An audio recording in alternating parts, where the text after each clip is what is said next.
एका खाजगी क्लासचे 9 विद्यार्थी त्यांचे शिक्षक राजवर्धन अशोक वानखेडे यांच्यासोबत अजंता वेरूळ लेणी पाहण्यासाठी गेले होते। लेणी बघितल्यानंतर ते जवळच असलेल्या डोंगरावरील जोगेश्वरी कुंडापाशी थांबले। तिथे अचानक एक दुर्दैवी घटना घडली।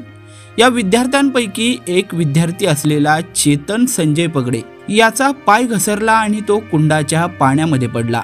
आपल्या विद्यार्थ्याला बुडताना पाहून शिक्षक राजवर्धन वानखेडे यांनी जराही विचार न करता त्याला वाचवण्यासाठी पाण्याच्या कुंडामध्ये उडी घेतली।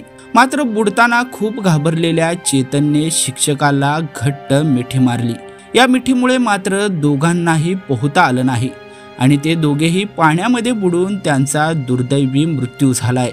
जवळच असलेल्या गुराख्यांनी ही घटना पाहताच त्यांनी तात्काळ कुंडाकडे धाव घेतली होती।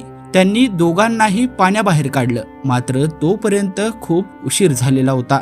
या दोघांना तातडीने रुग्णवाहिकेतून रुग्णालयामध्ये नेण्यात आलं होतं, परंतु डॉक्टरांनी त्यांना मृत घोषित केलं। या घटनेमुळे संपूर्ण गावावर शोककळा पसरलेली आहे। चेतन हा त्यांच्या आई वडिलांचा एकुलता एक मुलगा होता। त्याचे वडील वाहन चालक असून आई गृहिणी आहे।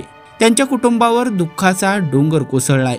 एका कर्तव्यदक्ष शिक्षकाचा आणि एका निरागस विद्यार्थ्याचा अशा दुर्दैवी मृत्यूमुळे सध्या हळहळ व्यक्त होतीये।